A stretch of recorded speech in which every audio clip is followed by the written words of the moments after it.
বন্ধুরা, এই যে আমার নিজস্ব মেড একটি ইলেকট্রোকটারি, আসলে আমার মেশিন লোকাল কোনো মেশিন থেকে কেন আলাদা আমি একটু দেখাই। এই যে এখানে হচ্ছে কাট এবং কোয়াগুলেশন আছে। এখানে যে কাট এবং কোয়াগুলেশন আছে, এটা দিলে এই যে কাটে কাজ করবে, আপনারা দেখতে পাচ্ছেন। ক্যামেরাটা আমি একটু ঘুরিয়ে দেখাই।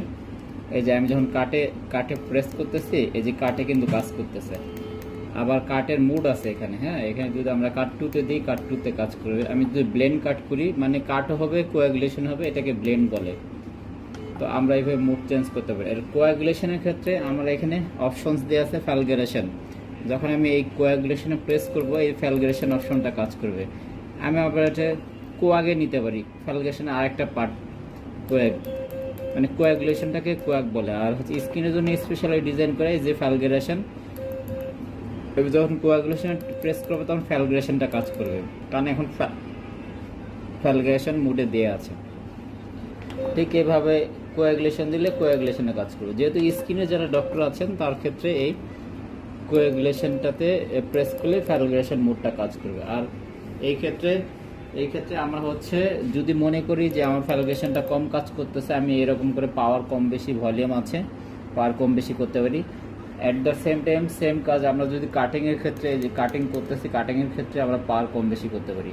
এভাবে বেসিক্যালি মেশিনটা কাজ করে। এবং আমার মেশিনটা মাইক্রোপ্রসেসর কন্ট্রোল। এটা বিশেষত হচ্ছে পেন্সিলে কাজ করবে। বাংলাদেশে যেগুলো লোকাল ম্যানুফ্যাকচার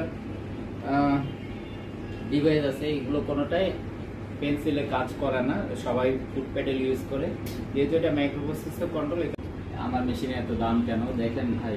লোকালি যারা মেশিন ম্যানুফ্যাকচার করে তারা সবাই কিন্তু স্টিলের বা এসএস এর পেশেন্ট পেড ইউজ করে, কিন্তু আমার পেশেন্ট পেডটা সম্পূর্ণ রাবারের এটা সিলিকন প্লেটের পেশেন্ট পেড।